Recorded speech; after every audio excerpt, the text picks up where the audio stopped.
Baik, mohon izin. Assalamualaikum warahmatullahi wabarakatuh. Apakah suara saya terdengar dengan jelas, Bapak Ibu?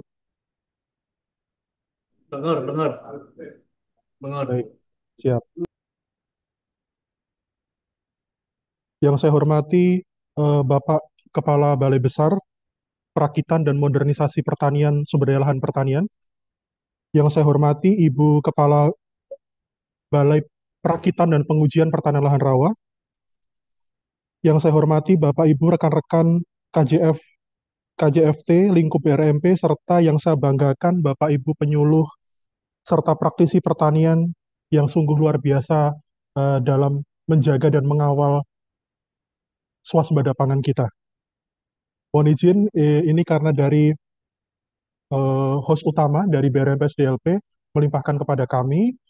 Eh, Pertama-tama, marilah kita ucapkan Alhamdulillah, puji dan syukur kita panjatkan kepada Allah Subhanahu wa Ta'ala atas perkenannya kita semua dapat berhadir pada BIMTEK ataupun sosialisasi online yang diadakan oleh BRMPS DLP. Sosialisasi online ini merupakan eh, penderasan informasi terkait dengan berbagai macam eh, info standarisasi dan juga berbagai teknologi yang merupakan output ataupun luaran dari BRMPS DLP itu sendiri yang selalu dilakukan secara rutin tiap bulannya, bergantian antar balai lingkup BRMPS DLP itu sendiri. Baik, sebelum masuk ke dalam sesi penyampaian materi, mohon berkenan Ibu Kepala BRMP Lahan Rawa, Ibu Dr. Wahida Anissa Yusuf, SPMSC, berkenan memberikan sambutannya, Ibu, mewakili Bapak Kepala Balai Besar. Waktu dan tempat kami silahkan.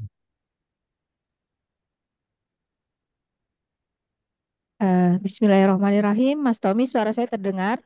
Terdengar jelas, Ibu. Ya. Bismillahirrahmanirrahim. Assalamualaikum warahmatullahi wabarakatuh. Waalaikumsalam warahmatullahi Waalaikumsalam. wabarakatuh. Bapak Ibu yang hadir secara online, pada pagi hari ini kita akan sharing ilmu terkait dengan pengelolaan rawa dari kami BRMP Lawan Rawa.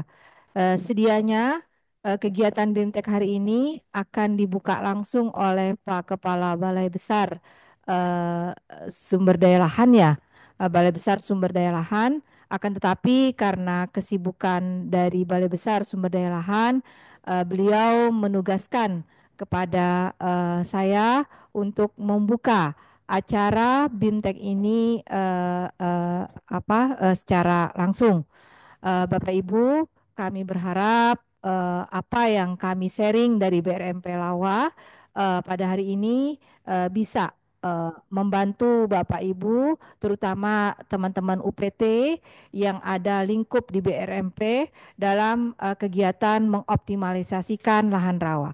Karena kita tahu semua Pak Menteri Pertanian fokus untuk meningkatkan swasembada pangan. Dan salah satu lahan yang akan dioptimalkan oleh Pak Menteri adalah dengan mengoptimalkan lahan-lahan yang suboptimal, yaitu lahan-lahan rawa. Nah, bagaimana rawa itu bisa meningkat produktivitasnya sehingga apa yang kita inginkan, apa yang diharapkan oleh Pak Menteri terkait dengan upaya tercapainya swasembada pangan itu bisa terwujud.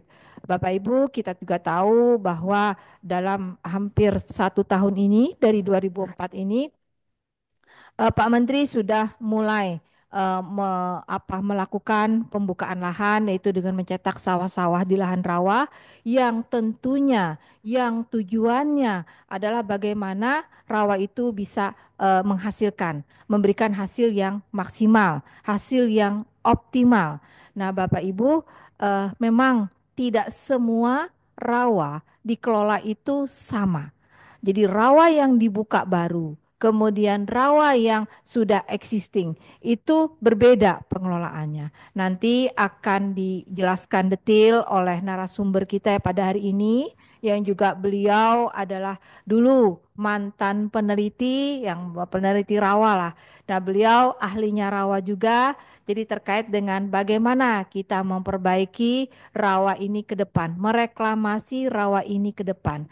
Jadi ada beberapa teknologi-teknologi yang perlu dilakukan, yang perlu diinput ke lahan agar rawa ini bisa menghasilkan. Jadi terutama lahan bukaan baru begini caranya, lahan rawa yang sudah existing begini caranya. Karena ini tadi fokus kita ke rawa pasang surut, ada hal yang menjadi permasalahan di rawa pasang surut, yaitu adalah keberadaan unsur toksik pirit. Nah, jangan sampai bagaimana kita mengelola pirit ini, jangan sampai terekspos ke permukaan. Nanti akan didetailkan oleh Bu Dr. Yuli Lestari bagaimana agar pirit itu bisa jinak. Nah, itu yang kalau ketika pirit itu akan jinak, dia akan bagus lahan itu bisa berproduksi maksimal. Jadi harapan kita mau meningkatkan mencapai 4 sampai 5 ton, mudah-mudahan dengan menjinakkan pirit tersebut kita bisa menghasilkan. Nah, tentunya harus ada input yang lain, tidak hanya pengelolaan airnya, tapi juga ada input ameliorasi di sana. Nanti detail oleh Bu Yuli. Kami berharap nanti Bapak Ibu semua bisa berdiskusi detail lah dengan narasumber. Nanti narasumber akan menjelaskan sehingga nanti menjadi bekal Bapak Ibu semua, terutama bekal Bapak Ibu di lapangan untuk mengawal kegiatan optimalisasi lahan rawa yang menjadi tugas dari Pak Menteri kita. Juga bagaimana apa namanya mengawal kegiatan cetak sawah yang juga menjadi tugas dari Pak Menteri kita. Nanti Bu Yuli akan menjelaskan detail, mudah-mudahan apa yang nanti di-sharing oleh teman-teman kita di Rawa ini bisa bermanfaat bagi Bapak Ibu semua, terutama bagi Bapak Ibu pendamping dalam kegiatan strategis saat ini Pak Menteri Pertanian, yaitu kegiatan optimalisasi lahan rawa dan juga kegiatan cetak sawah. Mungkin itu dengan ucapan, dengan mempersingkat waktu, dengan ucapan Bismillahirrahmanirrahim, kegiatan BIMTEK pada hari ini saya buka.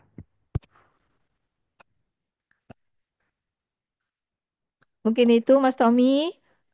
Jadi silahkan dilanjut nanti dengan apa narasumber. Saya mohon maaf tidak bisa apa full untuk mendampingin.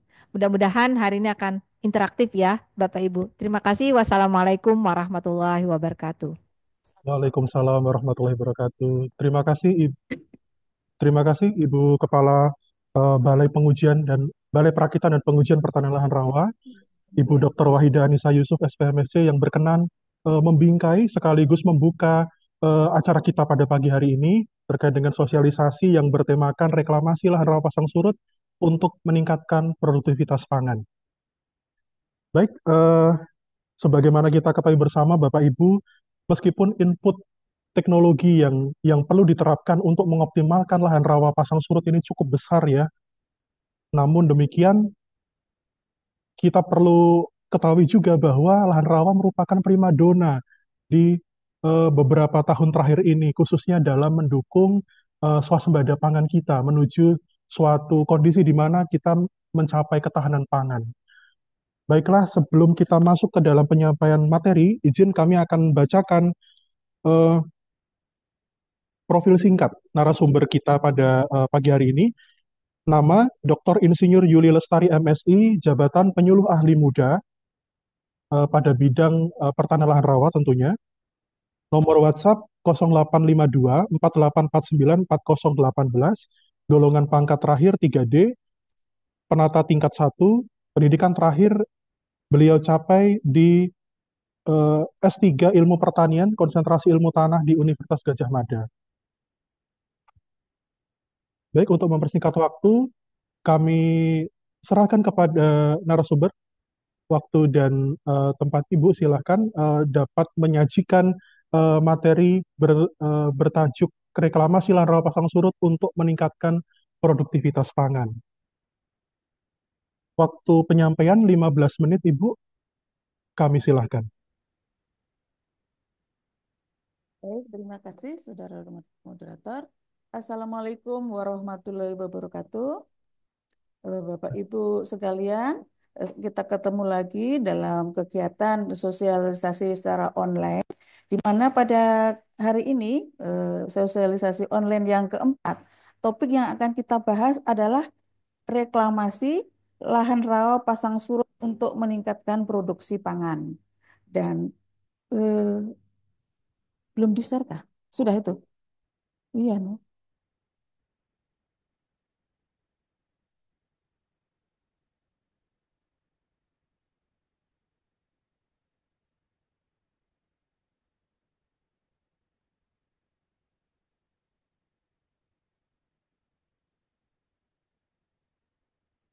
Supaya audiens juga baca.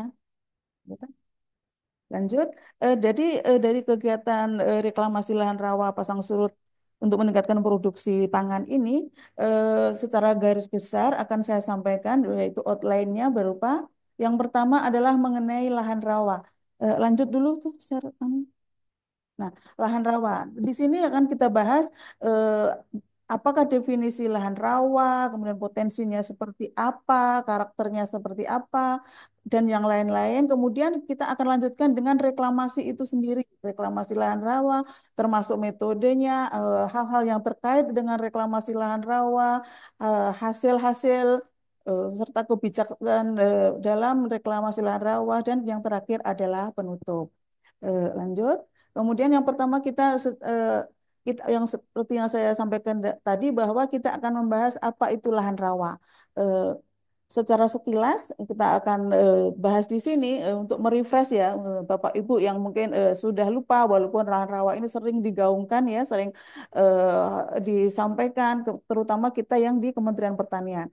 Di mana berdasarkan PP nomor 73 tahun 2013 tentang rawa, maka lahan rawa adalah wadah air beserta air yang terkandung di dalamnya, kondisinya tergenang secara terus-menerus atau musiman, terbentuk secara alami di lahan yang relatif datar atau cekung dan ada endapan mineral atau gambut serta ditumbuhi vegetasi serta merupakan suatu ekosistem. Di sini ada ada vegetasi yang khas di lahan rawa, di antaranya seperti gelam, pakis-pakisan, mungkin puron tikus dan sebagainya itu adalah salah satu vegetasi yang khas di lahan rawa dan ini ada endapan mineral gambut. Ini bagian eh, apa namanya mineral ini bisa terutama untuk lahan pasang surut ya. Biasanya ada di situ ada lapisan yang namanya lapisan spirit seperti yang disampaikan oleh Ibu Kabalai BRMP Lahan Rawa tadi bahwa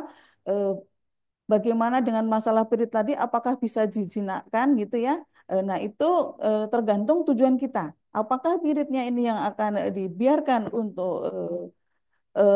tidak terekspos, maksudnya dalam artian dalam keadaan kalau benih itu dorman ya, atau kita bisa juga kita hilangkan dengan cara membiarkan teroksidasi. Lanjut. Kemudian di sini seperti yang saya sampaikan tadi kita akan bahas dengan klasifikasi lahan rawa. Kenapa ini perlu dibahas? Klasifikasi ini perlu dilakukan untuk menentukan untuk apakah tujuan daripada reklamasi kita ini. Apakah lahan rawa ini ditujukan untuk budidaya perikanan atau ditujukan untuk budidaya pertanian atau bahkan perkebunan. Jadi kita perlu tahu eh, apa namanya klasifikasi golongan dari lahan rawa itu sendiri. Dan lahan rawa itu sendiri berdasarkan rejim airnya dibedakan lahan rawa pasang surut dan lahan rawa lebak, di mana lahan rawa pasang surut ini sangat dipengaruhi oleh pasang surut air laut. Jadi di wilayah lahan rawa pasang surut ini sumber airnya ada dua, yaitu bisa dari air hujan dan juga dari pasang surutnya air laut. Dan berdasarkan luapan air pasang yang bisa menyampai ke lahan rawa pasang surut ini bedakan tipe luapan A, B, C, dan D. Di mana tipe luapan A ini wilayahnya atau lahannya ini diluapi eh, air pasang baik pada pasang besar maupun pasang kecil, sedangkan tipe luapan B hanya diluapi oleh air pasang pada saat pasang besar saja, sedangkan tipe luapan C tidak diluapi air pasang. Namun pada saat terjadi pasang eh, kondisi pasang air laut itu eh, kedalaman air kurang dari 50 cm. Sedangkan untuk tipe luapan D ini pada saat kondisi pasang bahwa eh, kondisi air itu lebih dari 50 cm. Sedangkan lahan rawa yang lain ada yaitu lahan rawa non pasang surut yang disebut dengan lahan rawa lebat. Di sini sumber airnya hanya berasal dari air hujan dan berdasarkan eh, lama genangan dan juga eh, kedalaman airnya dibedakan dari lahan lebak, dangkal, tengahan, dan dalam. Di mana pada lahan lebak eh, dangkal ini lama genangan kurang dari 3 bulan, sedangkan lebak tengahan ini 3 sampai 6 bulan, dan yang digenangin air lebih dari 6 bulan disebut dengan lebak dalam. Itu air mengenangi suatu lahan lebih dari 6 bulan. Dan seperti yang saya sampaikan tadi bahwa ini sangat penting untuk menentukan kita akan kegiatan apa yang akan kita laksanakan di sini. Apakah kita akan menanam padi atau untuk perkebunan atau bahkan untuk perikanan. Di sini kita perlu mengetahui klasifikasi lahan ini juga untuk menentukan ini kita juga harus melakukan pemetaan daerah-daerah mana ya kita akan melakukan budidaya ikan atau kita melaksanakan budidaya tanaman ataupun eh, hanya untuk konservasi ya. Kita memang perlu konservasi baik di lahan rawa pasang surut maupun lahan rawa lebak. Lanjut. eh Selain daripada eh, rezim airnya tadi, kita untuk menentukan bahwa kita akan dimanfaatkan untuk apa lahan rawa kita lihat dulu karakternya seperti apa. Lahan rawa itu seperti juga yang kita sebutkan tadi bahwa karakternya lahan rawa itu adanya genangan air. Kemudian ini karakter secara umum, kemudian adanya akumulasi bahan organik. Kenapa bahan organik ini terakumulasi? Karena ada genangan air, dekomposisi berjalan lambat, dan dekomposisi secara eh, dengan oksigen yang rendah karena adanya genangan air ini menimbulkan dengan asam-asam organik sehingga tanahnya mengakibatkan masam dan adanya potensi tanah surut masam terutama ini untuk daerah lahan rawa pasang surut karena adanya sulfat, adanya unsur besi dan juga adanya bahan organik dan adanya mikroba pereduksi sulfat sehingga dia akan membentuk eh, besi sulfida atau kita sebut secara umum disebut dengan pirit. Kemudian tekstur tanahnya lembek. Ini karakter pada umumnya. Lanjut. Nah ini kita masuk mengenai reklamasi lahan rawa, ya. Berdasarkan peraturan pemerintah Republik Indonesia nomor 27 tahun 1991 tentang rawa, maka reklamasi rawa adalah suatu upaya meningkatkan fungsi dan pemanfaatan rawa untuk kepentingan masyarakat luas. Di sini yang menjadi garis besar adalah fungsinya. Jadi akan rawa ini fungsinya mau digunakan untuk apa? Eh, Lanjut. Eh, ini adalah negara kita di Indonesia mempunyai lahan rawa yang cukup luas, eh, yaitu kisarannya sekitar 33,4 juta hektar, di mana 20 juta hektar tergolong lahan rawa pasang surut dan 13,4 juta hektar adalah lahan rawa lebat. Dan dari luasan ini eh,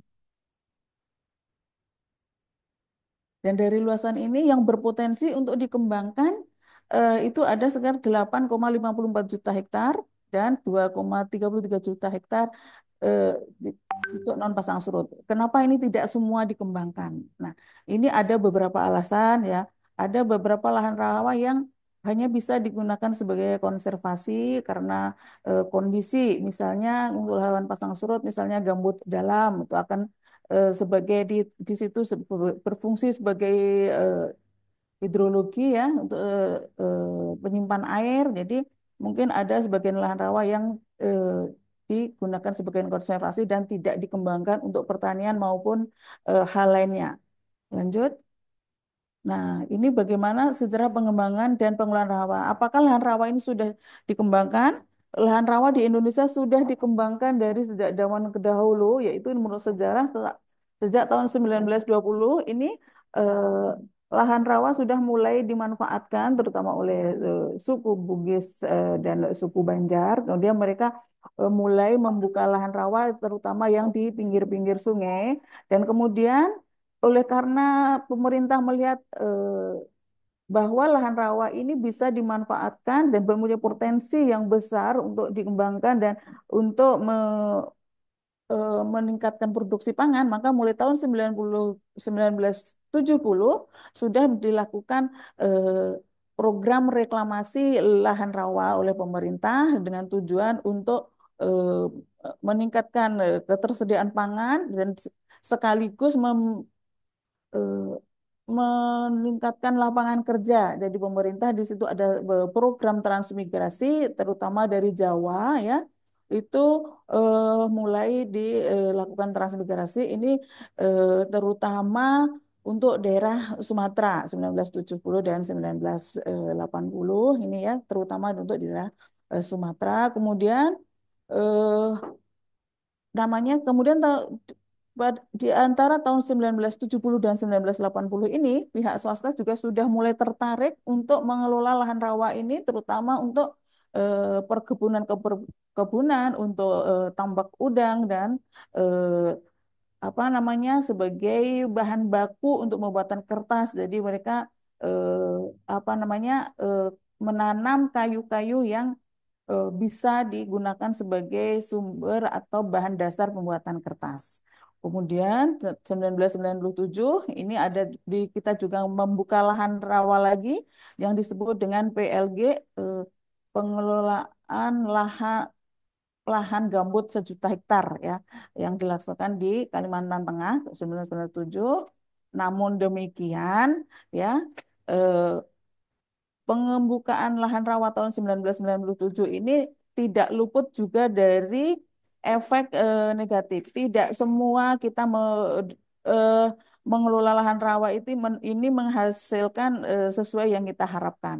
Eh, Pembukaan tahun 1997 ini menimbulkan banyak kerusakan, terutama adalah kerusakan lingkungan karena terutama ada sebagian pada pembukaan lahan ini memotong kubah gambut sehingga mengakibatkan drain pengeringan yang luar biasa sehingga eh, lahan-lahan yang tercipta dari pembukaan ini ada beberapa yang kondisinya bukan membaik atau malah bahkan tidak layak digunakan untuk pertanian dengan teknologi yang kita miliki pada saat itu. Namun berkembang dengan berkembangnya eh, waktu, maka apa yang kita peroleh atau hal-hal yang diakibatkan dari pembukaan lahan rawa tahun 1997 yang mengakibatkan kerusakan lingkungan tersebut, ini kita cari solusinya bagaimana lahan yang eh, jadi menjadi suboptimal akibat pembukaan yang tidak berkelanjutan ini bisa dimanfaatkan dengan baik, kemudian dengan berbagai upaya, kemudian dengan eh, dilakukannya seperti sekarang adanya program optimalisasi lahan rawa, dilihat dari eh, berbagai sektor, apakah bagaimana irigasinya, bagaimana kondisi kesuburannya, bagaimana eh, apa namanya eh, tanaman apa yang cocok di situ kita mulai kita pikirkan supaya lahan rawa ini tidak mubazir karena sudah terlanjur kita buka. Jadi tetap harus kita memanfaatkan dengan cara mengoptimalkan dari kondisi yang eh, tidak optimal tersebut. Lanjut. Oke, lanjut. Dan untuk menghasilkan produk yang tinggi dengan kondisi lahan yang optimal, ini pasti perlu suatu campur tangan pemerintah atau kebijakan-kebijakan dari pemerintah. Karena eh, apalagi dalam hal ini bentuknya suatu wilayah atau kawasan, kita tidak bisa terlalu berharap dari penduduk tanpa campur tangan pemerintah, baik berupa eh, strategi, maupun bantuan-bantuan maupun apa namanya hmm, kolaborasi baik dengan swasta maupun dengan pihak luar negeri, dengan World Bank itu otomatis pasti ada campur tangan dari pemerintah. Dimulai tahun 2008 itu eh, NDLS ya itu kerjasama dengan ini adalah strategi eh, apa namanya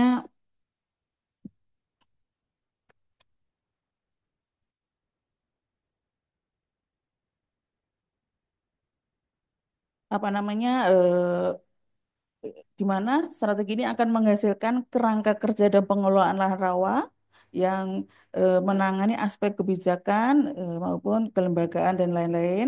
Dan sebagai tindak lanjut dari NDLS tersebut, kita dibentuklah program baru yaitu Climate, yaitu yang merupakan titik awal pendekatan pengembangan lahan rawa berbasis landscape atau kesatuan hidrologi. Dan setelah program ini dilanjutkan dengan penyusunan zona meso dan mikro melalui KANS 2013. Kemudian juga di 2013 sampai 2015 dilakukan pemetaan, identifikasi dari klasifikasi lahan rawa, dan selanjutnya adalah bagaimana meningkatkan lahan rawa, baik lahan rawa pasang surut maupun lahan rawa rebak dengan apa di situ namanya difokuskan pada irigasi ya, irigasi lahan rawa. Ini terutama untuk PU mungkin ya. Lanjut. Dan kenapa beberapa alasan yang dilakukan kenapa kita harus mereklamasi lahan rawa. Ini disebabkan faktor kebutuhan, faktor keperluan di mana jumlah penduduk Indonesia yang semakin meningkat akan memerlukan sumber pangan atau beras yang semakin meningkat. Dan dengan adanya lahan-lahan existing yang ada itu ya, karena adanya pengaruh climate change dan adanya mungkin adanya apa namanya adanya hmm, hama penyakit, kemudian adanya perang Ukraina yang berkaitan dengan pupuk, atau bahkan alih fungsi lahan ini menyebabkan eh, produksi pangan itu menurun eh, dalam arti produksi tanam produktivitasnya menurun. Jadi untuk mencukupi kebutuhan tersebut perlu dilakukan eh, reklamasi lahan rawa, karena lahan rawa ini masih lahan yang masih tergolong yang tersisa di Indonesia yang masih luas, yang masih bisa dimanfaatkan, terutama harus dengan yang berkelanjutan. Lanjut. Jadi ini gambaran umum reklamasi lahan rawa, yaitu di mana reklamasi lahan rawa ini ada yang dilakukan oleh pemerintah, ada yang dilakukan oleh masyarakat, dan ada yang belum direklamasi.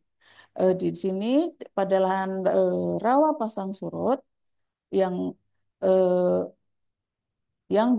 dilakukan reklamasi oleh pemerintah sekitar 1,43 juta hektar, yang dilakukan oleh masyarakat 1,4 juta hektar, dan yang belum direklamasi 5,7 juta hektar. Nah, ini potensi yang bagus yang akan kita bahas selanjutnya. Kenapa kita di sini memfokuskan bahwa melakukan reklamasi lahan rawa untuk lahan rawa pasang surut untuk meningkatkan produksi pangan.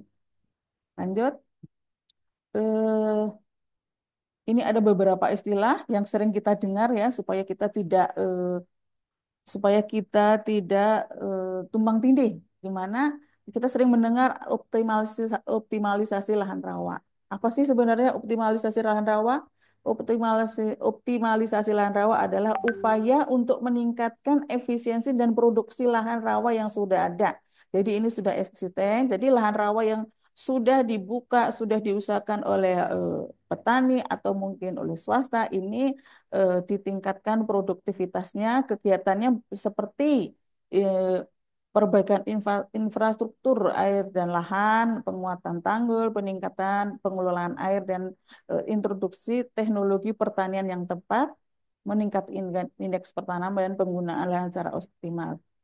Eh, Sedangkan kita juga sering mendengar cetak sawah rakyat. Apa sih cetak sawah rakyat?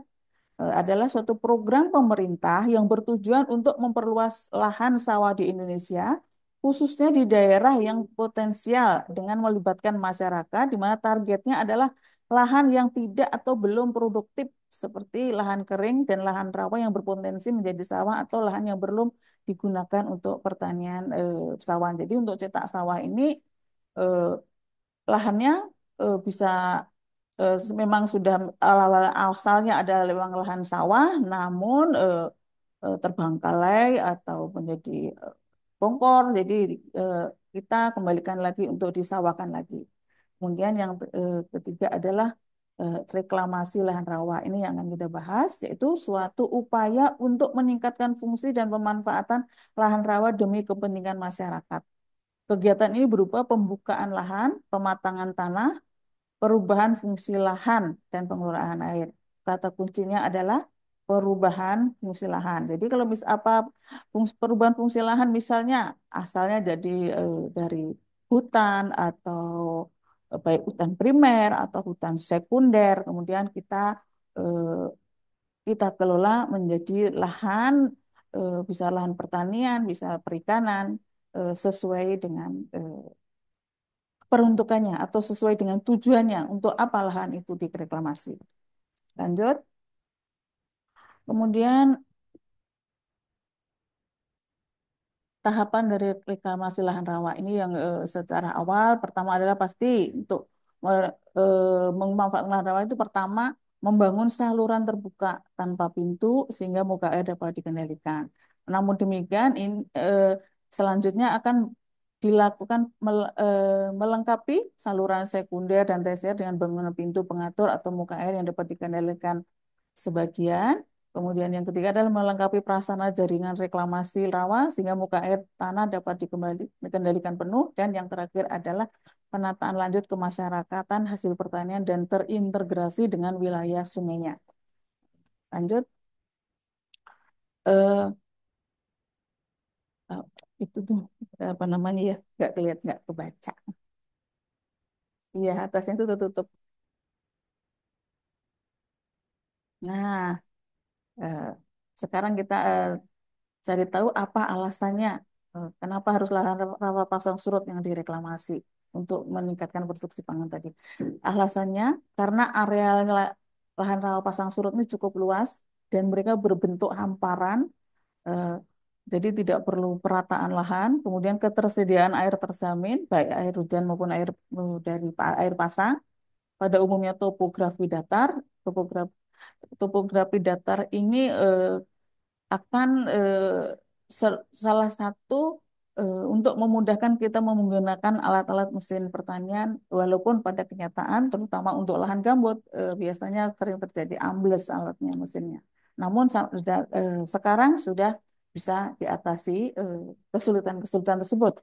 Kemudian untuk lahan pasang surut ini aksesnya sangat mudah, bisa lewat darat, bisa lewat sungai, dan kemudian yang terakhir adalah kesesuaian lahannya adalah cukup sesuai sampai sangat sesuai untuk lahan pertanian. Lanjut. Dan aspek-aspek yang terkait dengan reklamasi lahan rawa diantaranya adalah tujuan reklamasi. Kita harus tahu tujuan kita mereklamasi lahan rawa, merubah fungsi tadi itu untuk apa sih tujuannya? Apakah tujuan untuk tanaman pangan atau untuk perikanan atau dan sebagainya. Kemudian metode reklamasinya. Kalau misalnya untuk tanaman pangan kita mau menggunakan metode apa? Apakah sistem polder, apakah drainase kombinasi, dan juga yang tidak kalah penting adalah perencanaan reklamasi, kemudian peraturan dan pendisiplinan dan dampak reklamasi. Lanjut.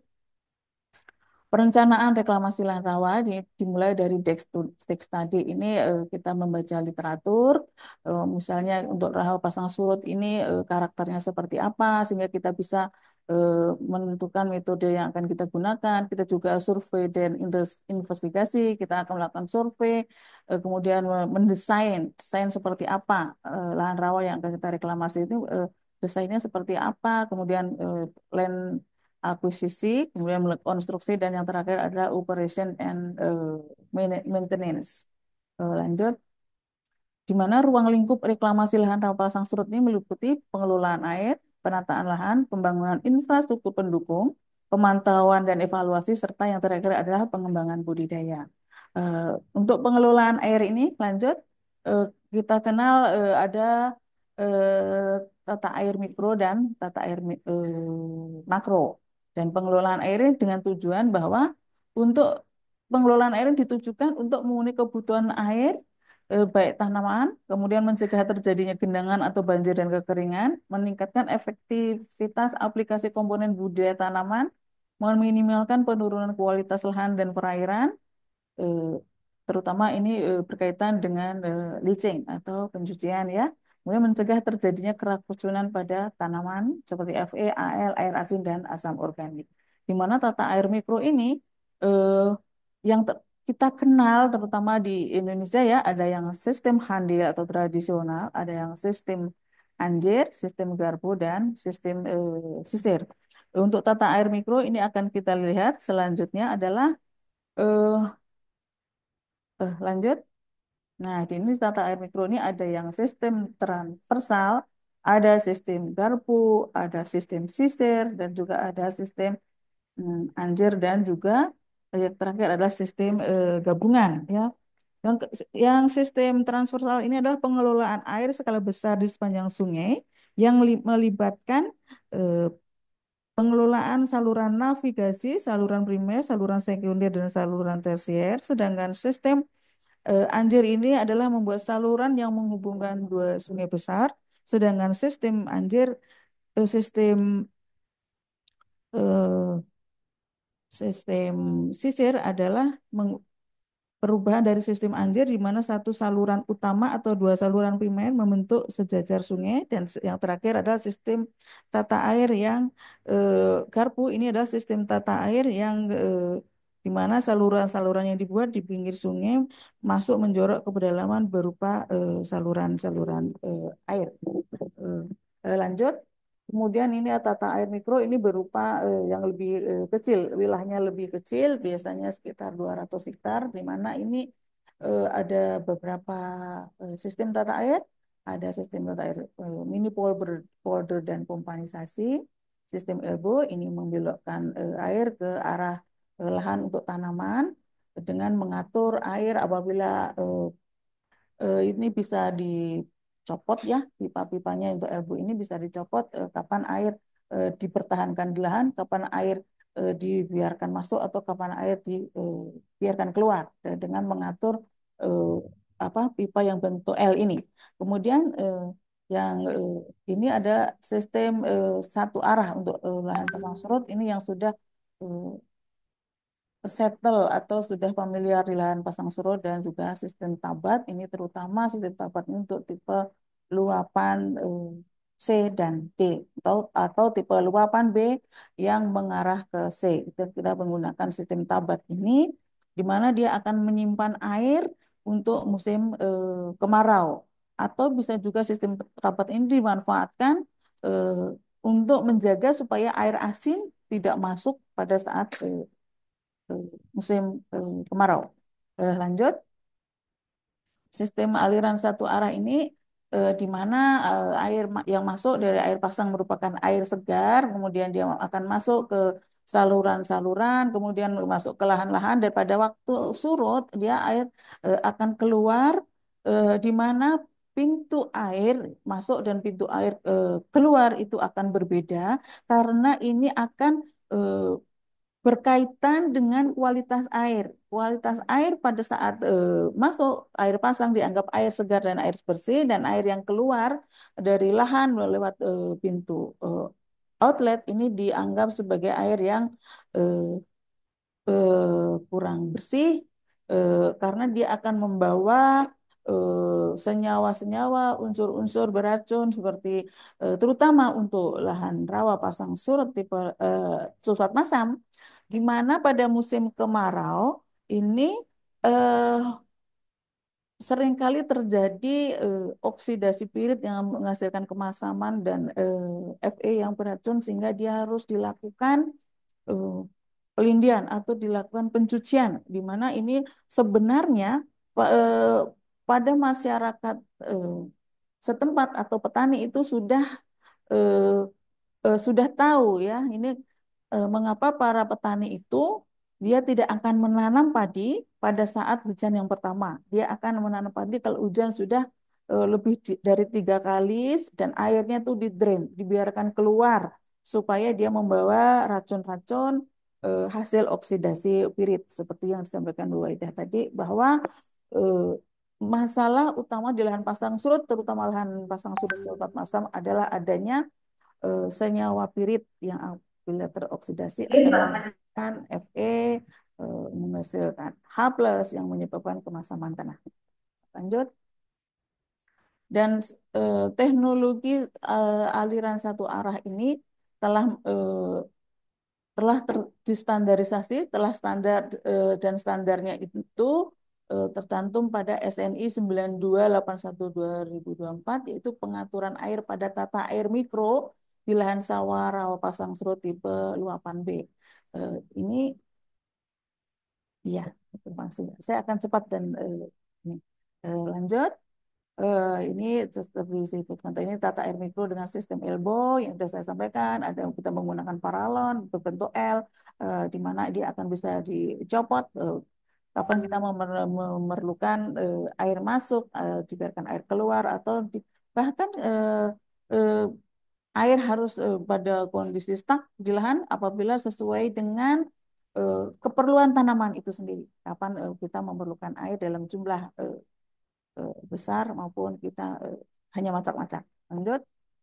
Nah, ini yang komponen yang kedua dari reklamasi lahan rawa tadi adalah penataan lahan, di mana lahan rawa pasang surut ini bisa ditata dengan sistem sawah atau bisa ditata dengan sistem surjan atau bisa juga tegalan. Ini sesuai dengan tipe luapannya. Tipe luapan A biasanya hanya dibuat sawah, kemudian tipe luapan B bisa sawah dan surjan, tipe luapan C bisa sawah, surjan, tegalan, perkebunan, dan selanjutnya.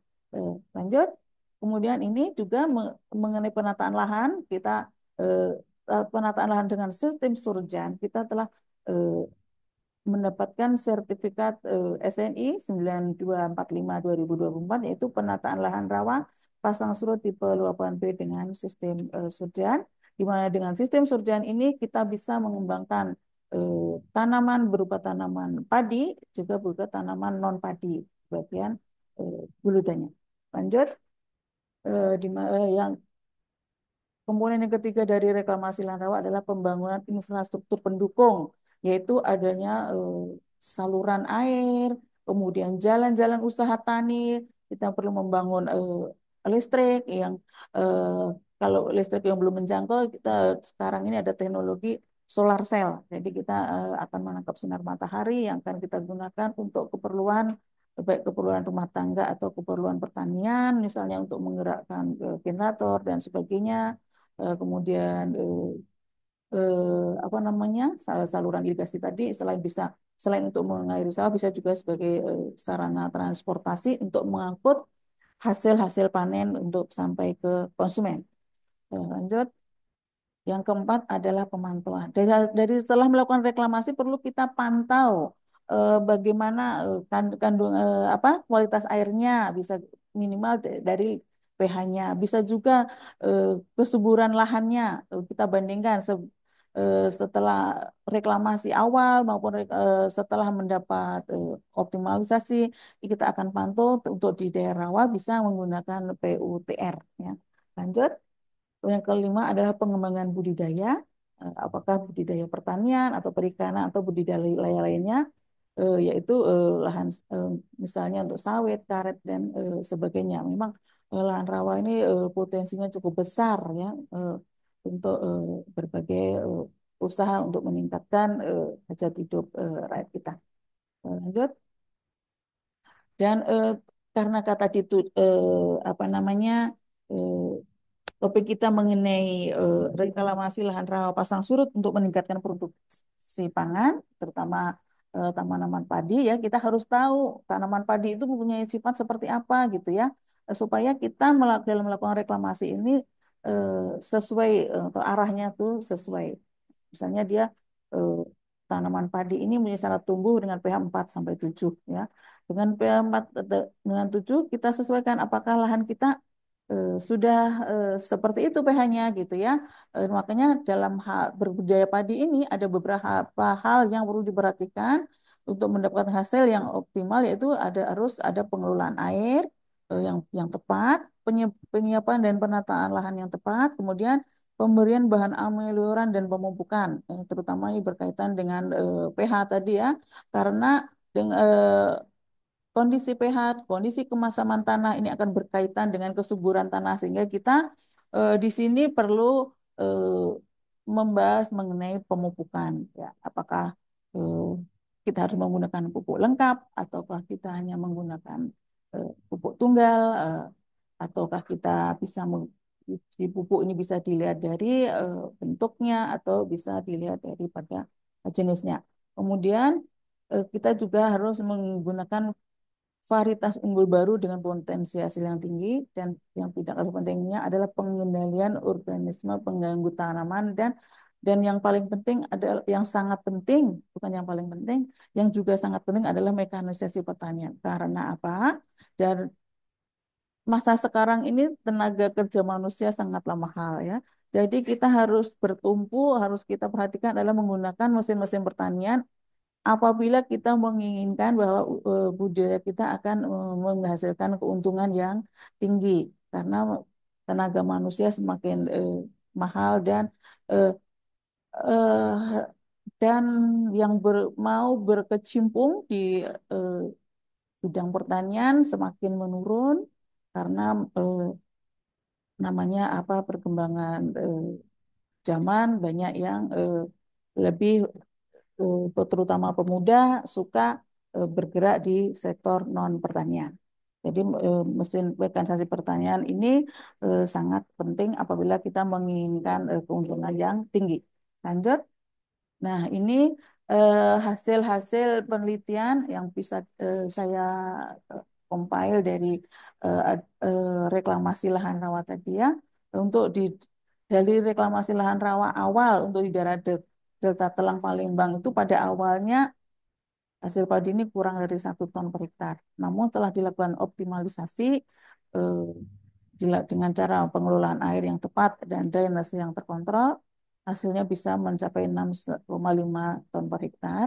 Dan untuk eh, lahan rawa yang dibuka dari PLG, kebetulan awal reklamasi saya tidak menemukan datanya berapa produksinya, namun dari food estate itu tahun 2023 di daerah Dahuk bisa menghasilkan padi eh, bukan di daerah di Desa Terusan Kecamatan Batakuh ini Kabupaten Kapuas ini pada tahun 2023 hasil padinya 5,7 ton, 2024 bisa mencapai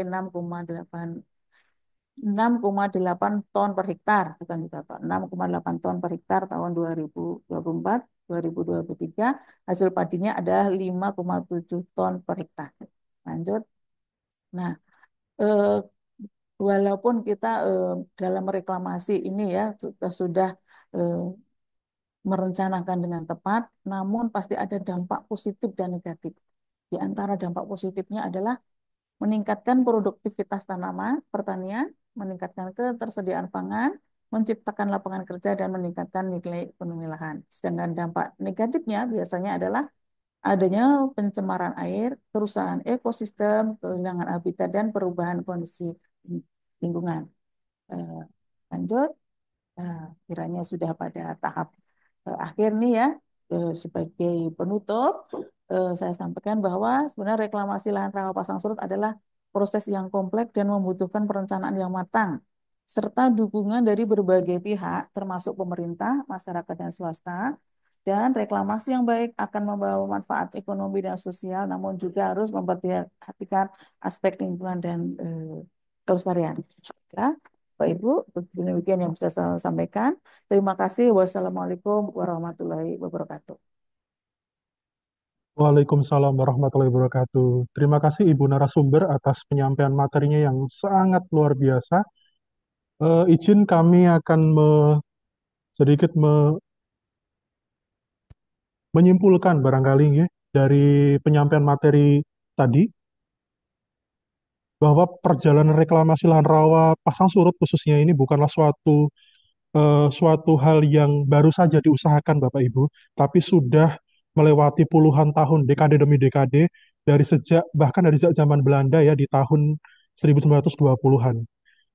Selain itu, tingginya permintaan akan bahan pangan ini menjadi salah satu alasan penting di balik reklamasi ini cukup digalakan di beberapa beberapa dekade terakhir ini. Beberapa faktornya antara lain adalah tingginya laju pertumbuhan penduduk, lalu perubahan iklim yang cukup ekstrim, serta ketegangan geopolitik global.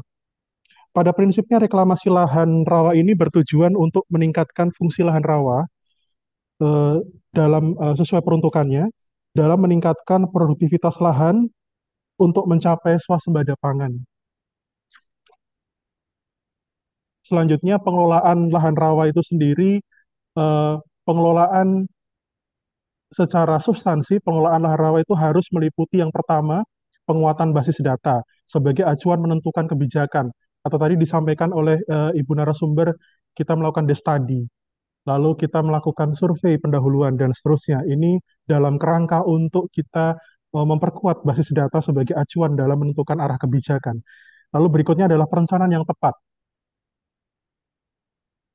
Pelaksanaan Selanjutnya adalah pelaksanaan konstruksi yang tepat, pemantauan evaluasi dan perbaikan dari eh, yang merupakan tindak lanjut dari hasil pemantauan serta evaluasi. Tentu hal itu menjadi suatu hal yang eh, faktor yang cukup kompleks Bapak Ibu ya, tidak bisa kita tinggalkan satu sama lain ataupun eh, kita tidak eh, hanya mengambil atau mencuplik beberapa langkah saja, tapi itu kita harus lakukan secara komprehensif dari seluruh aspek yang ada. Baik Bapak Ibu, saya izin menyapa Bapak Ibu peserta BIMTEK, khususnya para penyuluh pertanian se-Indonesia. Masih semangat ya Bapak Ibu ya dalam menyimak materi kita, mengikuti secara aktif materi kita pada BIMTEK pagi ini. Izin saya menyapa Bapak Ibu dengan membacakan pantun. Lahan rawa luas terbentang, air menggenang, tak jadi halang. Petani dan penyuluh cerdas terus berjuang, capai swasembada pangan agar makin gemilang. Baik Bapak Ibu, selanjutnya akan memasuki sesi diskusi. Ya, kami coba buka dalam 3 termin. Termin pertama ini kami buka dengan 3 penanya. Ya, yang pertama izin kami berikan kesempatan kepada penanya yang raise hand dulu. Baru setelah itu nanti kami akan buka kesempatan di chat box. Ini meskipun sudah ada beberapa pertanyaan di chat box, tapi kami coba beri kesempatan untuk yang langsung ya. Silakan Bapak Ibu yang berkenan untuk ada yang ingin ditanyakan atau ada yang ingin didiskusikan dapat raise hand. Eh, Nanti kita bisa berdiskusi bersama Bapak Ibu. Kita buka untuk 3 penanya terlebih dahulu. Silahkan.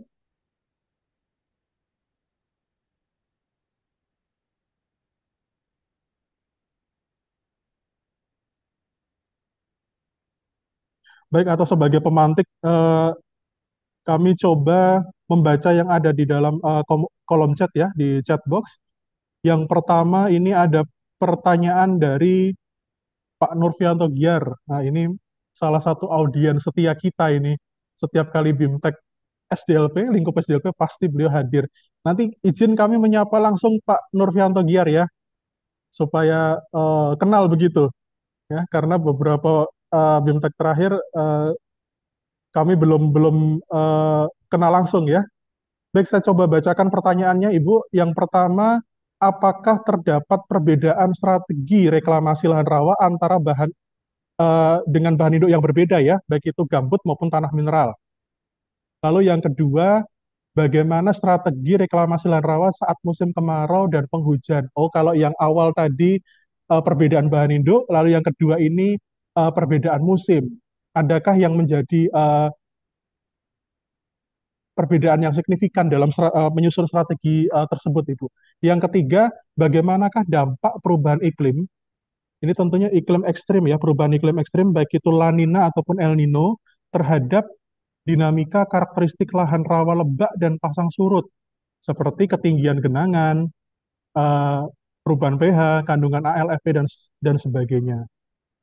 Lalu yang terakhir, yang keempat, bagaimana strategi reklamasi lahan rawa oleh BRMP lahan rawa ini disinergikan dengan pihak-pihak Kemenpu dan seterusnya. Ini kaitannya sinergi dan kolaboratif, eh, upaya-upaya yang kita tempuh untuk kita berkolaborasi dan bersinergi dengan mitra.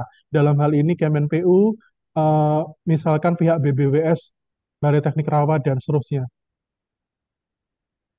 Luar biasa pertanyaannya Pak Nurfianto Giar ini cukup teknis sekali dan juga detail ya. Monggo Ibu, barangkali mau dicoba untuk ditanggapi. Terima kasih Adik. Kita jawab satu-satu ya Bapak. Bapak Nurfianto. Saya keder Pak ini Pak pertanyaannya Pak ya. Apakah terdapat strategi dalam reklamasi lahan rawa berkaitan dengan bahan induk ya? Eh, nah, eh, Adik tolong dilihat ini slide ke perencanaan slide ke berapa ini? Tolong di share screen, Mas Slide ke Asrot ya, 16. Slide ke 16. slide 16. Nah, Baik. kita lihat bersama bagaimana perencanaan reklamasi lahan rawa. Jadi eh, dalam melakukan reklamasi lahan rawa itu yang pertama kita lakukan DEX tadi. Jadi dari DEX tadi kita belajar mempelajari secara literatur dari literatur yang sudah ada. Bagaimana dari situ kita akan tahu eh, yang pertama kita tetapkan lahan rawa mana yang akan kita reklamasi. Dari situ kita pelajari dulu, kita melakukan fokus FGD atau melakukan diskusi dengan sesama eh, apa namanya penanggung jawab dengan pengambil kebijakan dengan pemerintah daerah ya. Di situ kemudian kita melakukan survei. Kita survei dulu lahannya, eh, kemudian diteliti bagaimana itu bahan induknya, bagaimana kondisi apa namanya airnya baik pada musim hujan maupun musim kemarau. Kemudian kita baru membuat desainnya. Mau desain seperti apa yang kita lakukan? Apakah kita akan menggunakan eh, apa namanya tadi seperti yang telah sebutkan tadi, apa kita menggunakan sistem polder atau kita menggunakan sistem yang lain. Kemudian eh, land akuisisinya, kemudian melakukan konstruksi dan operasi dan maintenance. Ini hal-hal yang harus kita perhatikan dalam merencanakan reklamasi lahan rawa. Jadi sudah pasti ada strategi sendiri dalam reklamasi lahan rawa ini. Apakah bahan induknya, apakah bahan induknya itu gambut atau mineral? Sudah pasti karena ini berkaitan dengan seperti yang selanjutnya kemudian mengenai ruang lingkup reklamasi. Ini untuk pasang surut ruang lingkupnya mulai pengelolaan air. Pengelolaan air akan pasti berbeda untuk lahan gambut dan lahan yang bahan mineralnya misalnya surut masam misalnya akan berbeda. Kemudian eh, bagaimana penataan lahannya? Ya akan berbeda juga karena lahan gambut biasa misalkan seperti sudah saya sampaikan tadi bahwa lahan pasang surut ini bisa ditata sebagai sawah, bisa ditata sebagai surjan, bisa tegalan atau pegunungan. Tapi untuk lahan mineral mungkin nggak masalah ya untuk sawah, tegalan atau surjan. Tapi untuk lahan gambut untuk membuat surjan ini pasti perlu suatu teknologi yang khusus karena apa? Dia lembek. Mudah longsor ya. Jadi otomatis akan berbeda. Kemudian infrastruktur pendukungnya juga berbeda. Eh, Kemudian pemantauan dan evaluasinya, kalau pemantauan dan evaluasinya mungkin kurang lebih sama ya. Kalau seperti tadi contohnya, tapi yang contoh saya kan hanya dua, evaluasi kadar kualitas air dan kesuburan tanah. Kemudian pengembangan budidayanya otomatis akan berbeda ya.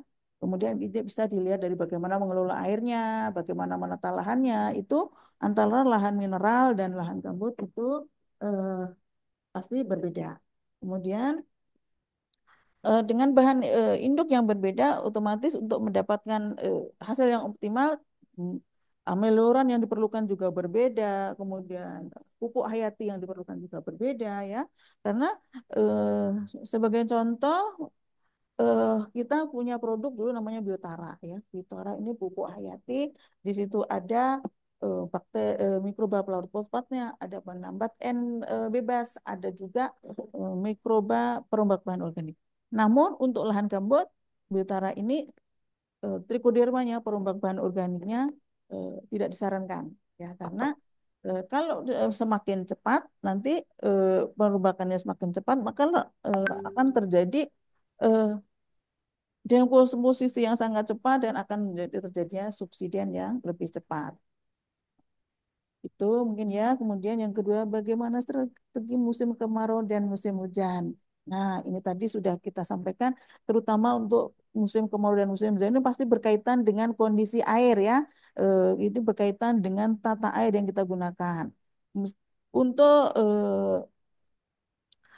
terutama tadi tata air untuk musim hujan bisa tata air satu arah tadi ya, di mana air masuk melalui inlet itu ya, air segar dari saluran sekunder, kemudian keluar lewat outlet itu adalah air yang sudah dari lahan itu eh, kondisinya yang sudah eh, mengandung bahan-bahan yang eh, beracun yang berasal dari lahan. Kemudian untuk musim kemarau, kalau kita pada umumnya memerlukan air ya, kita di sini menggunakan untuk pengelolaan air, terutama kita aktifkan sistem Tabat ya. Dari sistem Tabat ini maka air eh, di kita kita simpan untuk mencukupi air pada musim kemarau.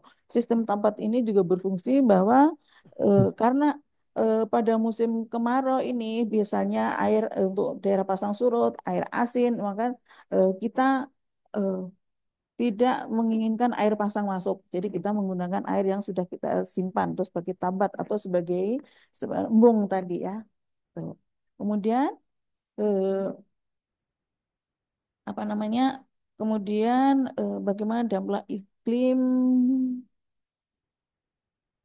atau lahan?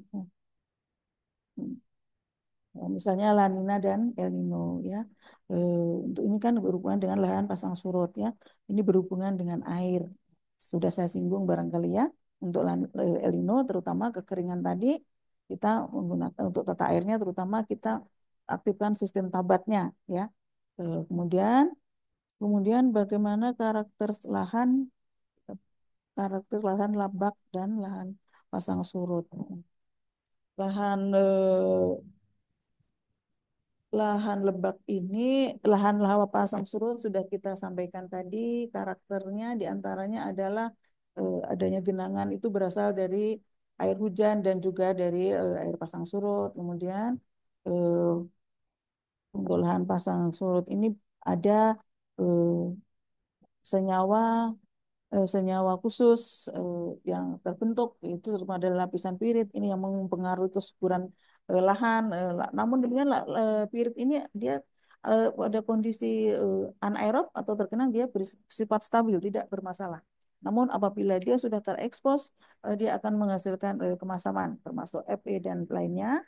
Dan ini tidak selalu disebabkan oleh campur tangan manusia.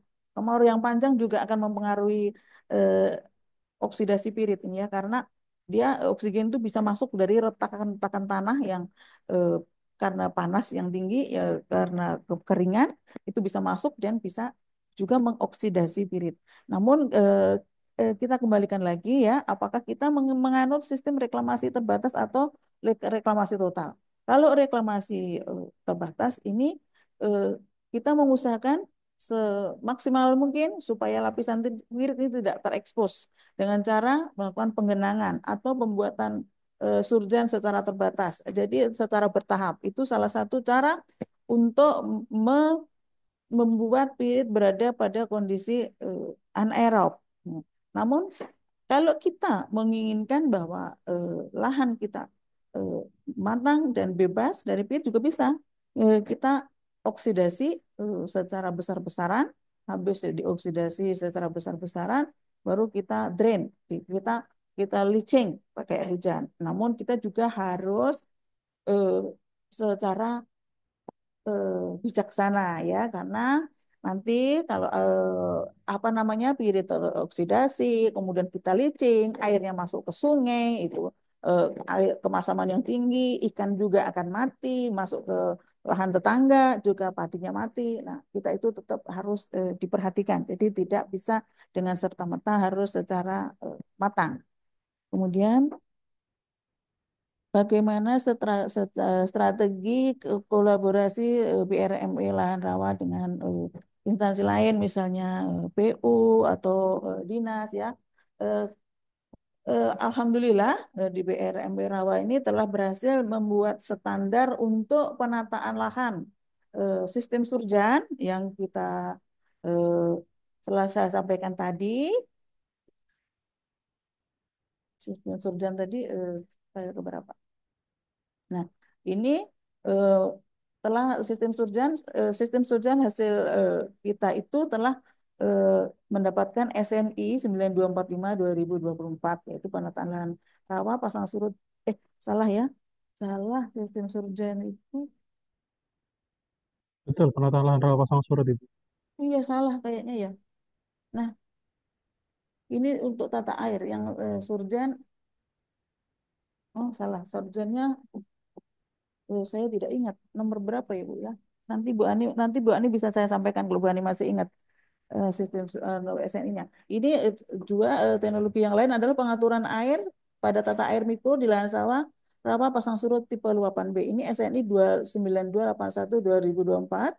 Kita bisa karena ini adalah SNI eh, bukan SNI wajib, jadi kita hanya bisa menyarankan pada eh, apa namanya pembuat kebijakan karena ini berskala wilayah bahwa ini harus ada campur tangan dengan pemerintah setempat, yaitu pengaturan air pada tata air mikro di lahan rawa pasang surut tipe luapan B ini hasil standarisasi dari BRMP Rawa. Mungkin itu Bapak yang bisa sampaikan, mungkin ada yang Ya, kurang. izin sedikit menambahkan Bu Yuli. Ya, Tadi SNI-nya, SNI penataan lahan itu SNI 9245. 9245 2023. Ini merupakan SNI terkait penataan lahan rawa pasang surut oh tipe ya, luapan B dengan sistem surjan. Nah, penetapan SNI ini telah mencapai konsensus, Bapak Ibu tadi seperti yang disampaikan Bu Yuli. Jadi, konsensus ini artinya sudah melewati suatu rapat teknis yang panjang hingga rapat konsensus eh, yang menyepakati dibentuknya ataupun eh, dilegalkannya standar ini begitu. Nah, untuk anggota eh, dari KT atau komite teknis ini meliputi tidak hanya dari Kementan ya, tapi ini juga lintas kementerian lembaga, ada dari PU, ada dari BRIN, dan juga dari akademisi juga, serta berbagai praktisi, apakah itu dari swasta ataupun BUMN, itu juga terlibat, sehingga eh, dalam penetapan standar itu sendiri, itu hingga mencapai konsensus tentunya sudah melewati perjalanan yang cukup panjang. Baik, selanjutnya kami undang Ibu Dewi, berkenan untuk ada yang ingin ditanyakan, Ibu? Silakan. Di mana lokasinya di DPR?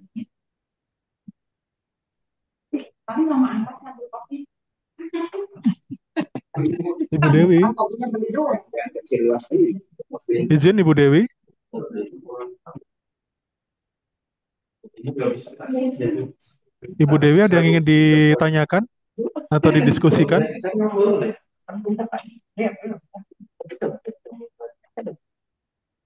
Baik, sepertinya ada sedikit kendala teknis ya. Mohon dibantu, Asrot. Bu, Bu Ikan sampai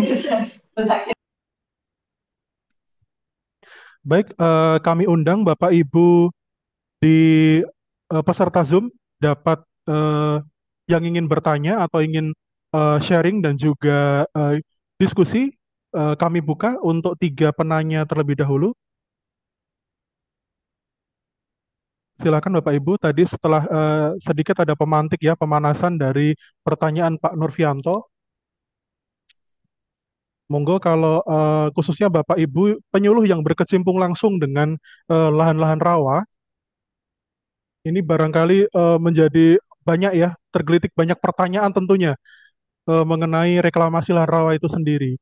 Jadi apalagi kalau kita perhatikan substansi dari eh, materi hari ini sangat-sangat inline mendukung dari kegiatan strategis ataupun program strategis Kementan yang sangat familiar dengan kita. Contohnya ada optimasi lahan rawa, oplah ya Bapak Ibu, lalu ada cetak sawah dan lain sebagainya. Ini merupakan suatu bagian dari reklamasi lahan rawa itu sendiri.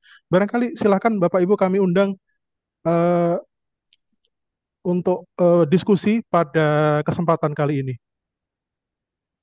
Mungkin yang paling jauh ya, kami undang yang dari Riau barangkali. Dari Riau atau dari Jambi atau dari Sumsel, silahkan Bapak Ibu. Dari BPP, Bapak Ibu PPL ataupun dari BPP di kawasan tersebut, di wilayah tersebut ada dari Riau kami undang, silahkan. Dari Jambi ataupun dari Sumsel. Atau dari daerah lain silahkan Bapak Ibu. Dari timur mungkin.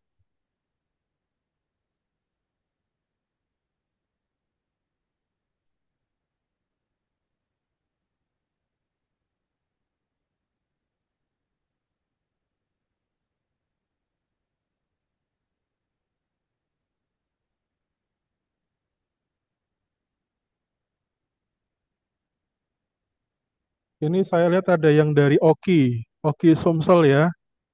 Ini dari BPP-nya atau dari dinas silahkan Bapak Ibu.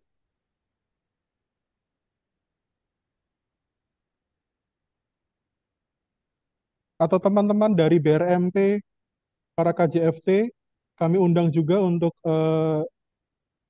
kita berdiskusi bersama pada kesempatan kali ini.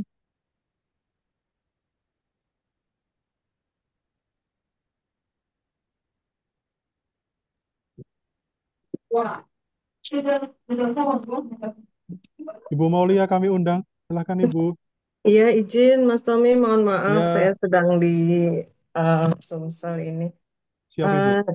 ini pengalaman Mas Tommy, saya keliling-keliling di Oki ya terutama bahwa memang untuk penataan lahan rawa ini masih terkendala dengan pengelolaan air begitu. Nah, jadi dari beberapa lokasi yang saya kunjungi itu belum belum dilakukan penataan air yang yang terkelola dengan baik sehingga seringkali lahan itu masih sangat dipengaruhi dengan kemasaman dan salinitas. Karena beberapa lokasi di lahan Oki ini berdekatan dengan pesisir begitu. Nah, jadi uh, saya pribadi uh, secara teknisnya memang memerlukan survei ya untuk melakukan penataan air yang komprehensif tingkat kawasan tata air mikronya seperti itu mungkin. Nah juga bisa nggak mungkin apa diberikan masukan atau seperti apa sih begitu ya tata kelola air yang bisa kita terapkan skala mikro gitu di setiap lahan. Jadi kalau menata tingkat kawasan mungkin sangat sangat sulit begitu ya, tapi secara garis besar seperti apa pengelolaan air uh, uh, agar terkelola dengan baik, mungkin Bu Yuli bisa kembali menambahkan begitu Bu. Tadi mungkin sudah disampaikan, tapi mungkin secara teknisnya itu agar bisa diikuti begitu seperti apa pengaturan airnya sehingga air kemasaman lahan dan salinitas lahan itu dapat diatasi begitu. Nah, itu sebagian besar permasalahan yang saya temui di daerah Oki. Demikian Mas Adi, terima kasih. Baik, terima kasih Ibu Maulia atas sharing dan juga tadi eh, ada beberapa hal yang perlu kita diskusikan bersama dan mohon berkenan Bu Yuli, Bu narasumber untuk menanggapi tadi kalau boleh saya simpulkan terkait dengan pengelolaan air ini belum begitu optimal, di mana isunya adalah kalau tidak kemasamannya, dalam hari ini kan kualitas airnya itu sendiri, kemasaman air dan juga salinitasnya. Ini barangkali eh, lebih ke pasang surut tipe A, tipe B. Nah, yang itu sangat dipengaruhi oleh eh, intrusi air laut itu sendiri dan juga bagaimana itu kita mengupayakan strategi-strateginya untuk nantinya bisa mengelola ataupun kita bisa mengimplementasikan tata air yang tepat begitu, yang relevan, yang kita bisa terapkan di sana. Mohon berkenan Bu Yuli Lestari, Bu narasumber untuk menanggapi. Terima kasih saudara moderator dan juga terima kasih Ibu Lia yang telah memberi masukan karena beliau juga sering barangkali survei, jadi tahu persis bagaimana kondisi di lapang ya. Eh, Berbeda dengan saya mungkin ya hanya sekali-sekali ke lapang. Jadi beliau tahu apa sih kepentingan petani itu, tahu kesulitan petani itu di mana. Dilihat dari segi tata air ya. Kalau tata air mikro yang wilayah atau kawasan memang itu perlu campur tangan dari dinas tempat, pemerintah setempat ya. Namun untuk skala petani mungkin ya bagaimana kalau kita perlakukan lahan itu seperti di Jawa. Jadi untuk menghindari adanya air asin seperti pada saat musim kemarau itu bagaimana kita untuk lahan kita beli galengan ya.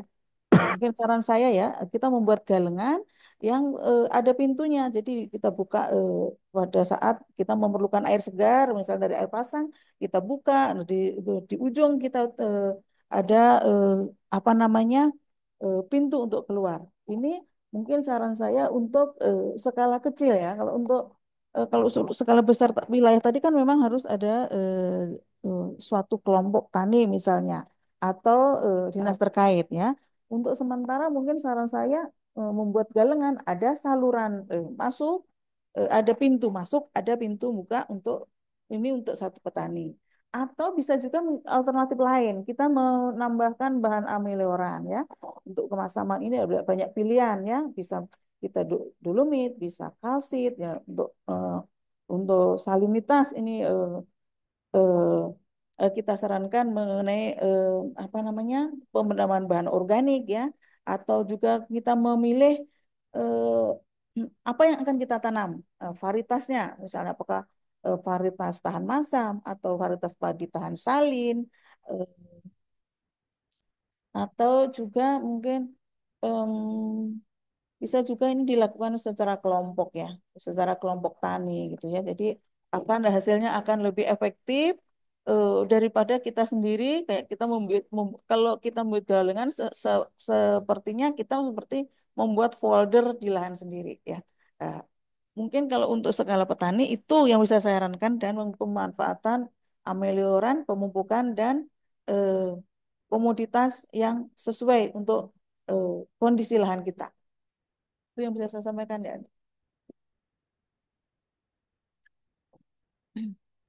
Baik, terima kasih Ibu narasumber atas tanggapannya.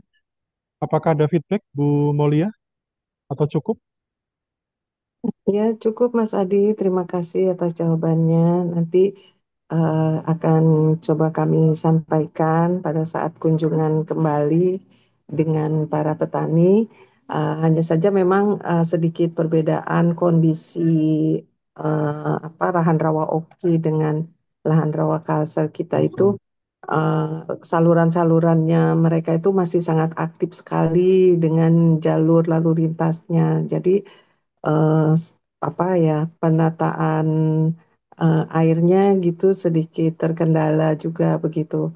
Eh, karena dia menjadi lalu lintas aktif juga untuk perahu-perahu yang lalu lalang, dan kondisi lahannya eh, juga ber apa berdekatan sekali dengan eh, dengan jalur saluran tersebut. Nah, itu mungkin nanti perlu di apa di disesuaikan ya, tata kelola yang sudah disusun oleh BRMP Rawa selama ini, eh, tata kelola air yang sudah dilaksanakan di lahan-lahan rawa Kalimantan Selatan, Kalimantan Tengah ya, untuk di apa untuk dapat diaplikasikan di daerah lahan rawa.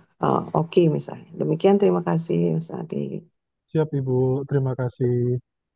Wah, cukup menarik ya lahan-lahan rawa di Sumsel, karena masih aktif dijadikan sebagai sarana transportasi juga, sehingga mungkin nanti ke depan akan perlu ada tinjauan khusus mengenai eh, ataupun kita dalam menyusun juknis tertentu yang itu cukup relevan eh, untuk mengatasi permasalahan-permasalahan spesifik di sana. Salah satunya eh,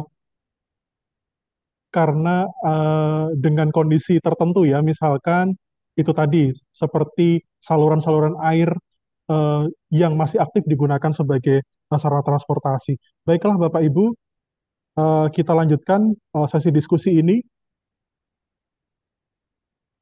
Kami undang untuk penanya yang lain. Bapak Ibu berkenan untuk ada yang ingin ditanyakan, kami persilahkan.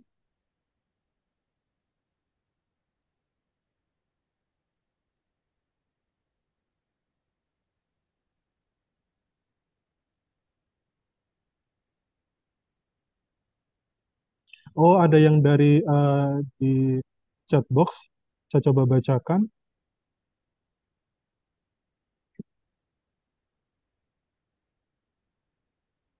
Dari Ibu Desi MW di Sumsel. Izin, di kecamatan kami sudah diterapkan kegiatan oplah dan salah satunya adalah saluran drainase. Alhamdulillah hasilnya baik, namun hanya saja pada bagian hulu ada sebagian wilayah lahan petani yang kekeringan. Bagaimana solusinya, Bu? Belum lagi masalah konflik sosial yang petani menolak lahannya untuk terkena jaringan irigasi dan sebagainya. Ini cukup kompleks Bapak Ibu ya, karena kalau sudah berbicara social approachment di dalam kita mendesain uh, suatu konstruksi ataupun suatu desain reklamasi ini, kalau sudah terkait dengan konflik sosial ini agaknya perlu kita duduk bersama dalam uh, menentukan langkah-langkah strategi apa begitu. Baik, berkenan Ibu narasumber untuk menanggapi pertanyaan yang ada di kolom chat. Jadi ini kaitannya kalau terjadi ini posisinya sudah existing Bu, sudah ada eh, sudah terjadi di lokasi Ibu Desi di Sumsel. Ini di kawasan hulunya sebagian lahan petani kekeringan karena ada kawasan yang mana terdapat konflik sosial. Petani menolak lahannya terkena jaringan irigasi. Bagaimana cara mengatasinya barangkali begitu Ibu? Terima kasih Bu Desi. Kasus ini kayaknya sama dengan kasus di Belantisiam. Jadi pada bagian hulu itu pada bagian hilir itu seringkali terendam. Jadi mereka menginginkan bahwa di drain supaya mereka bisa bertanam. Namun kalau bagian hilir ini di drain, bagian hulu akan kekeringan. Ini kasus yang sama dengan eh, di Belantisiam. Jadi eh, bagaimana ya jawabannya ya? Eh, karena em, Mungkin sistem irigasi itu pasti kawasan wilayah dan itu wilayah itu pasti tidak datar semua, ada yang bergelombang, ada yang tinggi. Nah, sedangkan kasusnya sama ini yang hilir minta di drain supaya bisa tanam supaya tidak terendam. Yang hulu kalau di drain dia akan apa namanya dia tidak mendapat air akan kekeringan gitu ya. akan kering. Itu sama dengan Ya. di Belanti Siam. Eh, akhirnya hmm, Solusinya apa Bu di Belanti dulu Ibu? solusinya apa ya? Saya nggak tahu, saya lupa kemarin tuh. Tapi itu kasus tuh sama.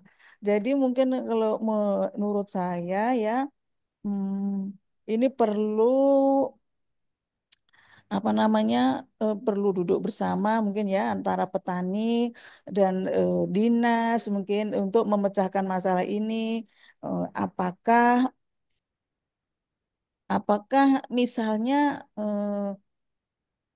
dengan PU, apakah misalnya bisa dibuat sekat gitu ya pada lahan-lahan khusus itu eh, eh, eh, ada pintu tambahan gitu ya yang bisa ditutup supaya hulunya eh, tidak kekurangan air mungkin ya. Ini mungkin baru saran ya mm, karena memang kasusnya seperti itu. Eh, itu nggak bisa secara perorangan atau ini harus dibicarakan secara Hmm. bersama. Mungkin itu ya. Saya juga Belanti Siam kemarin saya belum sempat mendengar apa solusinya itu cuma pendapat saya mungkin perlu dibuat eh, buat eh, ini eh, folder sendiri mungkin ya untuk yang hulu mungkin ya mungkin itu ya karena saya kemarin Belanti Siam saya belum mendapat solusi itu. Mungkin Bapak Ibu yang lain bisa memberi saran mungkin yang ikut Zoom ini mungkin punya pengalaman lebih bagus dari saya. Mungkin bisa disampaikan di sini juga. Silakan. Ya. Baik, terima kasih Bu narasumber. Izin kami buka untuk barangkali Bapak Ibu ada yang ingin sharing pengalamannya eh, untuk bisa kita eh, kerucutkan diskusi ini terkait dengan studi kasus di daerah Sumselnya daerah mana ya Ibu ya Bu izin Bu Desi Sumselnya di daerah mana kalau boleh tahu Ibu?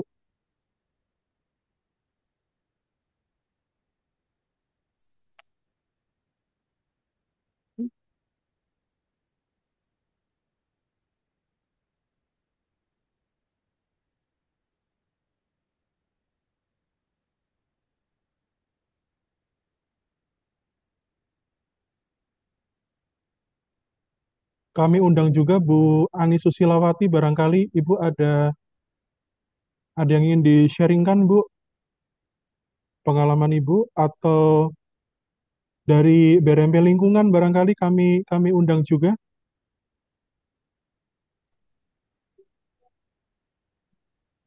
Assalamualaikum warahmatullahi wabarakatuh. Waalaikumsalam warahmatullah. Iya, kedengaran bergema ya? Ya, sedikit bergema Bu. Ini, sebentar ya. Ini berarti ini sudah pada.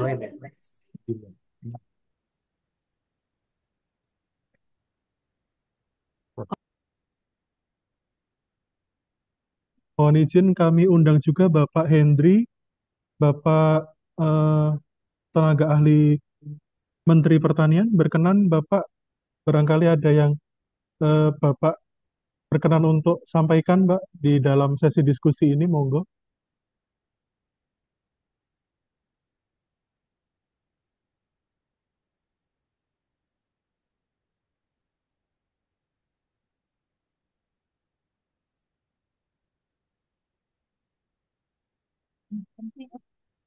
Itu Pak Hendri.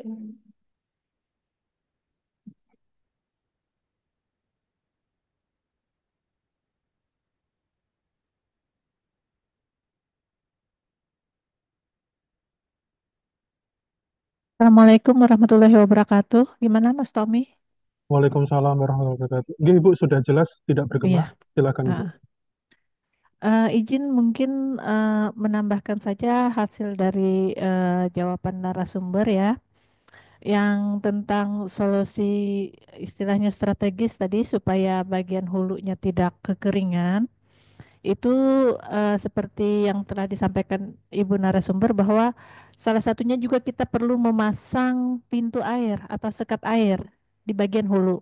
Jadi ini fungsinya ini untuk menahan air di bagian hulu. Jadi tidak seluruhnya terbuang ke hilir. Nah, jadi itu salah satu untuk mengatasi supaya bagian hulu tidak kekeringan. Jadi untuk yang pintu air ini kita bisa menggunakan yang semi permanen, bisa menggunakan dengan kayu, bisa menggunakan dengan karet. Jadi tidak mesti harus permanen. Kemudian selain menggunakan pintu air, kita juga bisa menggunakan sistem saluran bertingkat. Jadi istilahnya per blok. Jadi bisa blok A, blok B, blok C yang seperti yang ada di Kalsel itu. Jadi ada pintu-pintu air di antara bloknya itu. Itu salah satu untuk mengatasi kekeringan di bagian hulu. Jadi air itu bisa ditahan secara bertahap. Tidak langsung lurus dia dari hulu ke hilir. Kemudian yang masalah sosial ekonomi tadi memang itu sangat susah ya. Memang partisipasi petani itu memang penting untuk membuka, menutup itu pintu air itu sesuai dengan kebutuhan lahannya. Jadi perlu apa ya komunikasi dengan petani. Nah, kalau di Sumsel itu sebenarnya di sana itu sudah ada pembagian blok-blok air kayaknya Bu Desi ya. Ada pintu-pintu airnya juga di setiap blok itu sepertinya. Sepertinya sudah ada. Mungkin karena ada aspek sosialnya tadi mungkin jadi tidak jalan. Mungkin itu saja. Jadi BWS segala macam itu perlu ada kolaborasi. Jadi kita tidak bisa sendiri untuk mengatasi permasalahan tentang air ini karena yang pertanian Kementan itu adanya di saluran tersier saja. Sedangkan di saluran primer, sekunder itu adanya di POPTR dan terlibatan dengan juga BWS. Nah, eh yang tidak kalah pentingnya itu kelompok tani. Kelompok tani tadi itu bisa menjalankan pengaturan air yang di tingkat lokal itu, yang di tingkat tersier tersebut. Mungkin itu saja Bapak Moderator yang bisa disampaikan. Siap. Terima kasih. Assalamualaikum warahmatullahi wabarakatuh. Waalaikumsalam warahmatullahi wabarakatuh. Terima kasih Bu Ani Susilawati selaku Ketua Tim Teknis di BRMP Lahan Rawa. Baik Bu, menarik tadi di mana kita di dalam menentukan beberapa strategi-strategi yang khususnya dalam menata air ini sendiri perlu memperhatikan berbagai aspek, tidak hanya aspek teknis saja, tetapi juga aspek-aspek sosial ekonomi setempat. Nah, berdasarkan pengalaman tadi ada kita melakukan menerapkan adanya pintu air secara ini ya bertingkat begitu di tiap petaknya.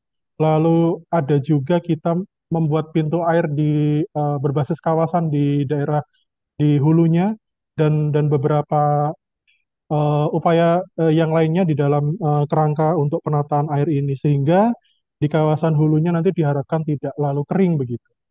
Terima kasih Bu Ani atas sharingnya. Baik, selanjutnya tadi ada yang raise hand dari Pak Hafiz Hairudin ya kalau tidak salah. Iya, terima kasih Pak. Iya, silakan Bapak. Mungkin sedikit menambahkan aja Pak. Kebetulan saya juga pernah kerja di Sumatera Selatan Pak, daerah Opi, Siap. sebatas sharing aja. Ini di perusahaan pertambangan Nusantara Sakti, jadi kita juga budidaya tebu di daerah Rawa Pak. Nah itu di daerah Ogan-Ombeng Ilir juga. Mungkin Bapak Ibu penyuluh cukup familiar ya, daerah Sungai Menang. Nah ini daerahnya notabene-nya juga daerah Rawa Pak. Nah, untuk case tadi, Pak, kalau biasanya kebetulan kita di water manajemen, Pak. Mungkin untuk sharing juga, Bapak Ibu penyuluh boleh juga visit nih ke perusahaan kita, bagaimana kita mengelola manajemen air ini. Jadi kalau di water management sendiri Pak, kita biasanya buat mapping dulu Pak. Itu yang pertama. Kita lihat nih dari hulu ke hilirnya seperti apa, kebutuhan air untuk sosial seperti apa, dan juga kebutuhan air di drain kita seperti apa. Nah, itu yang menjadi dasar kita untuk membagi pembuatan field drain ataupun drainase. Baik itu kapasitasnya, kubikasinya untuk parit gajah ataupun untuk drainase di dalam lahan. Nah, jadi itu yang menjadi pertimbangan kami untuk membuat drainase. Kemudian selanjutnya yang kedua, Pak, betul nih, kalau daerah Sungai Menang, khususnya daerah Sumatera Selatan, untuk daerah aliran sungai, itu umumnya digunakan juga untuk transportasi, Pak. Nah, ini juga biasanya kami coba buat tambahkan pintu air dan juga beberapa daerah yang jadi transportasi masyarakat ataupun penggunaan secara umum. Ini kita buat aksesnya itu terbuka. Jadi masih bisa digunakan, namun ada pintu air juga untuk mengatur debit air yang dibutuhkan. Mungkin itu sih Pak beberapa poin yang bisa saya sharingkan. Terima Siap. kasih.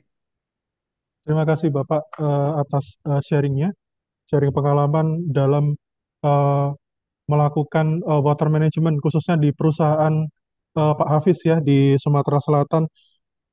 Eh, Tadi cukup beragam, berbagai macam strategi-strategi yang ditempuh untuk menata air sehingga penataan airnya ini menjadi eh, berdampak ataupun cukup memberikan suatu hasil nantinya dalam kita mengelola air secara jangka panjang. Yang ingin saya coba titik beratkan tadi ada beberapa hal, salah satunya adalah mengenai penentuan ataupun ini ya, karena kita cukup di dibenturkannya begini Bapak Ibu karena lintas kewenangan untuk Kementerian Pertanian sendiri itu eh, diberikan skop ataupun dalam kewenangannya ini adalah hanya di saluran kuarter yang mana ini adalah masuk ke lahan petak lahan begitu. Namun untuk yang saluran yang lebih besar lagi seperti sekunder tersier ini menjadi kewenangan kementerian yang lain. Dalam hal ini adalah PU. Oleh karena itu karena lintas kewenangan ini menjadi salah satu isu yang cukup penting ya untuk kita jadikan suatu perhatian khusus begitu, tidak hanya kita berbicara mengenai skala mikro saja, tetapi juga cakupan lebih luas lagi skala makro di lintas kewenangan sehingga nantinya penataan air ini eh, sifatnya akan jauh lebih berkelanjutan ke depannya, tidak hanya mungkin eh, dalam jangka pendek saja. Nanti kalau tidak tidak berkelanjutan eh, akan memberikan dampak yang tidak baik tentunya ke lahan-lahan yang kita sedang upayakan atau yang kita takutkan nanti lahan-lahan menjadi tidak optimal dan ujung-ujungnya menjadi bongkor. Ini yang kita hindari. Oleh karena itu, penataan air yang komprehensif berbasis tidak hanya berbasis kawasan, tidak hanya petak lahan saja, tetapi lebih luas lagi ini menjadi suatu hal yang kita jadikan perhatian khusus dalam menentukan arah kebijakan selanjutnya. Barangkali demikian, Bapak dan Ibu, ada tambahan barangkali dari Bu Yuli? Terima kasih tadi sarannya dari Pak Hafiz. Mungkin bisa jadi ada program ya, misalnya eh, kunjungan kerja gitu dinas dengan petani atau penyuluh ke perusahaan ini supaya eh, bisa kita eh, apa namanya bisa kita menyerap teknologi yang diterapkan karena biasanya perusahaan itu sangat ketat ya. Jadi misal dampak dampak negatif dan positifnya pasti sudah diperhitungkan dengan matang. Mungkin suatu kegiatan yang bagus ada kayak studi banding bagaimana di lahan dan bagaimana perusahaan akan mengelola sehingga kita bisa mengambil manfaat dari teknologi tersebut dan kegiatan tersebut. Dan itu yang bisa saya tambahkan deh. Baik, terima kasih Bu narasumber. Barangkali kalau tidak ada, apakah masih ada penanya, Bapak Ibu izin? Barangkali kalau sudah tidak ada yang bertanya, izin kami akhiri sesi diskusi kita pada rangkaian eh, pelaksanaan BIMTEK ataupun sosialisasi online seri yang keempat ini yang mengambil tajuk mengenai reklamasi lahan rawa pasang surut dalam mendukung swasembada pangan ataupun dalam kerangka meningkatkan produktivitas pangan itu sendiri. Baik, eh, kami akhiri eh, dengan mengucapkan Alhamdulillahirobbil alamin dan izin saya akhiri dengan eh, sedikit pantun. Pergi pergi ke rawa membawa jala, Cakep, pulang sore membawa ikan. cakep. Mari bersama kita bina lahan rawa agar subur dan memberi harapan. Keren. Baik, izin kami akhiri Bapak Ibu, kurang dan lebihnya saya mohon maaf. Assalamualaikum warahmatullahi wabarakatuh. Waalaikumsalam warahmatullahi wabarakatuh. Terima kasih Mas Tommy, Bu Yuli, Bu Ani, dan Lahan Rawa semuanya. Terima kasih semuanya. Terima kasih Bapak Ibu. Sama-sama.